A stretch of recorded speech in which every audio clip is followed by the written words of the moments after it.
Hey everyone, it's me, Lana Reed. We are back for another episode of Beyond Garnet. Let's get creative.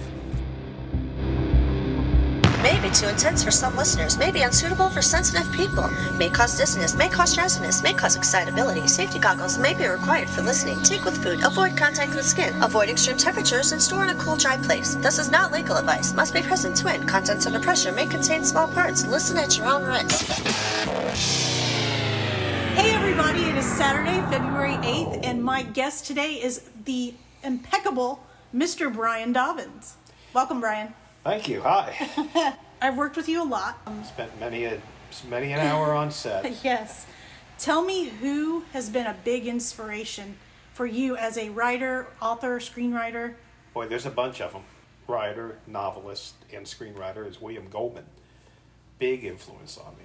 Princess Bride, right? Princess Bride, Marathon Man, all kinds of stuff. I thought long ago, when I first started to want to write, how he had it covered, man. He had it coming and going. He would write the novel, and then he would adapt it to the screen. He'd write the screenplay too. And he was just so exceptional at both. Elmore Leonard. As far as novelists, I go way back, like to H.G. Wells. Sure, yeah. As far as screenwriters, I'm gonna stick with William Goldman, Elmore Leonard, guys who can do both. Right. Who can write the novel, who can write the short story, who can write the same adapt screenplay. to a screenplay. Exactly. Correct. Yeah. And awesome. do it really well. For you, do you have a certain moment that was defining for you wanting to be a writer? Something that sticks in your mind? No, not a defining moment, because ever since I was a young kid, I wanted to write and or be an artist. I ended up being both. Right. At different times. My best friend Al Tudor, who I'm still good friends with, and who published my first novel. And you guys have been friends since you were 5, right? 9. Okay. Since I was 9, he was 10. We would actually write and draw our own comic books. Boy, were they great, you know. But they were good enough that we'd take them to school. Sure. And people would write them. And we had a letters section like they did in the real comics. Oh, that's amazing. Kids were responding to them. It's really is amazing, you know. Wow. And I still think about those. I think Al still has them somewhere. You were like the grade school Stan Lee, right? Absolutely. Or Jack Kirby. Yeah. And then as we got older, you know, when we were adults, we did do comic books for a short time. We had a couple of pretty good comics out. Good enough that Mr. Will Eisner, read one. That's pretty at a amazing. comic book convention, and was very, very complimentary and very encouraging. Hey, if Will Eisner likes your stuff, you know. That's a moment to remember, that's right? That's a moment right there, right? Yeah. Yeah. So do you think that you would classify what you did with comics as a hobby? Yeah. We thought it might go somewhere. We hoped it would go somewhere. Sure. It didn't. Yeah. But I'll tell you something. Comic books, or graphic novels, they're now called, Sure. are a great way to tell a story. I mean, it's words and pictures. I always felt like, and I heard somebody say this, so that's what I shot for. When I say somebody, I mean somebody who's really big in the comic books world. Influential in the comic book world. Exactly. Said that what you wanted to strive for was to be able to tell the story with just the drawings, no bubbles of words, right? No just words. Visual. And because of that, it's not all fight scenes. You know, it's walking, eating, talking. John Byrne, who revolutionized Superman way back in the day, said he'd rather draw 2 guys eating pizzas than a fight scene. Yeah. Will Eisner, for instance, since I already mentioned him, he could draw anything and tell the story with just the pictures. That's what you want to strive for. Then you add the dialogue, which makes it even so much more dynamic. Even better. Yeah. Even better. Yeah. Pretty Great way amazing. to tell a story. Yeah. Now, I've known you for quite a few years. Yes. I know some of the answers to this. Okay. But I'm going to see if you do. All right. Does Brian Dobbins have any quirks? Jeez, are you kidding me? Tell us a few of them. Well, one of my quirks is I'm not sure I know my quirks. I just know they're there because I've been called quirky enough. Yeah, sure. Well, yeah, hugging. I'm not a hugger. You're force hugged a lot. I'm not a hugger. And you saw one day when some guy was walking up to me to give me a hug, and I stuck my hand out to shake his hand, stopped him dead in his tracks. That's one thing. I think he almost tripped over his foot. I remember that. I remember his face. He was just like shocked. It's not as if I put my hand out in a stopping motion. You may as well have. I may as well have. It was pretty damn close. Yeah. Yeah. That and you saw one today. Yeah. My money. I have to have all my money facing the right way and right side up and everything, and in order. Yeah. From largest to smallest. Ones, fives, tens, 20s, right. little things like that. I've got a sort of an OCD thing going. Yeah. Which is remarkable because I also have some ADD going. So you're a complex man. I am. Brian. I'm a complex. He's a complex man. Tell us about what projects you have going on right now. What current projects are you working on? Geez. Well, you know some of these, or all of them. But let's chat about them. Let's do that. This will give you a chance to update everybody on where you are with your novels, too. Exactly. Well, the novels, I'm sorry to say the novels have taken a big back seat to the screenwriting because screenwriting is just keeping me so busy. Sure. I've got a couple of novel series going, a Western series and a witchcraft detective series, and both of them are awaiting the next novel for some time now, a couple of years. The fourth novel is due for the witchcraft detective series, and the third novel is due for the Western series. Neither of them are going to happen anytime soon. Now I hear a rumor that the third novel ends the series. Correct. For Coreyville. Correct. Okay. The Witchcraft Detective series, the Jasmine and Sam Chronicles, I hope will be, whenever I get back to them, an ongoing thing. But the Western series, the Coreyville series, is it's always been meant to end at the third book. Now, if someone wanted to find either one of these series, they can just look you up on Amazon? On Amazon. Go to Amazon Books, put in my name. That will take you to the author page, and that has links to all the books. As for screenwriting, we did film a pilot episode for a Western series in a cool Western town, Dogwood Pass, that is now in development, I guess you would say. We also have a ghost story that we just finished writing, Ghost Light, that we'd like to shoot in Middletown. Even more recently than either of those, I did adapt the first novel in the Western series, Coreyville, to a screenplay, to a feature film. Mm-hmm. So that just got done. Somebody just inquired about that out of the blue recently. Yep. Unexpected. Wanted to read it. Yeah. Yeah. So there's 3 screenwriting projects going on right now. Right. Which kind of explains why nothing is happening with the novels. Right.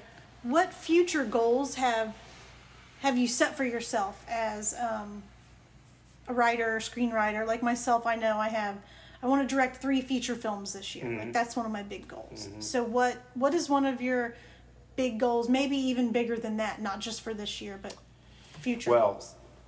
Since we are in a new year, before this year is over, I would like to be devoting all my time just to writing.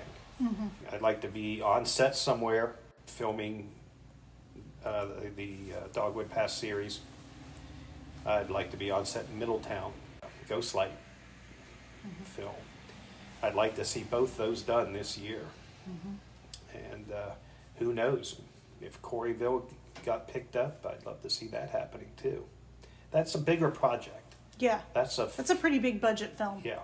Lots of characters in that one. Mm-hmm. Although there's a lot of characters in Dogwood Pass too. Yeah. Literally a town full of characters. So many characters. I have them, and I have all their backstories, where they came from, everything. Even the minor characters all have backstories. Now, I know this from working with you and reading your Coreyville series. Brian Dobbins is notorious for killing off someone you absolutely love in a story You betcha. and not thinking twice about it. Nobody's safe. Nobody's safe. I know the character you're talking about. Yes. And, you know, I was mentioning my friend Al Tudor earlier. He was one of my editors on the second Coreyville novel. And, you know, I was getting these pages back with notes and all the borders. And when this character was on the way out, that he just put in a note, "You're killing me." I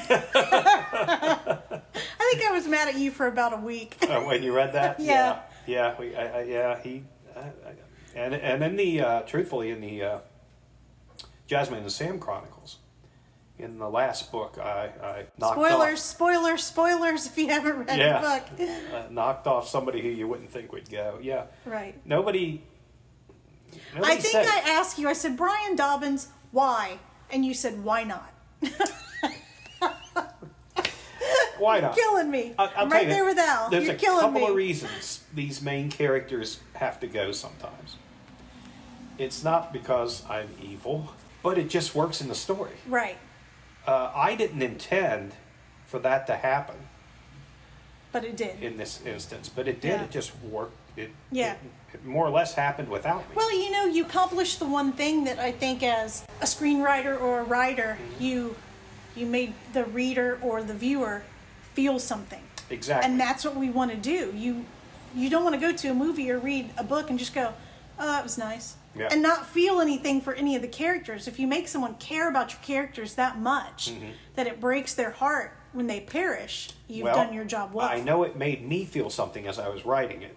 Sure. My editor said it was killing him. And also, mainly for that to have the reader experience strong feelings while you're reading it. And also, you know, why not keep the reader on their toes? Sure. You know, if you don't know who's going, you know, you're going to be more invested in the story. Right. To see what happens to who. So let's talk about, we talked about goals. What is a disappointment regarding writing, or a disappointing situation that maybe still sticks with you? Well, I'm disappointed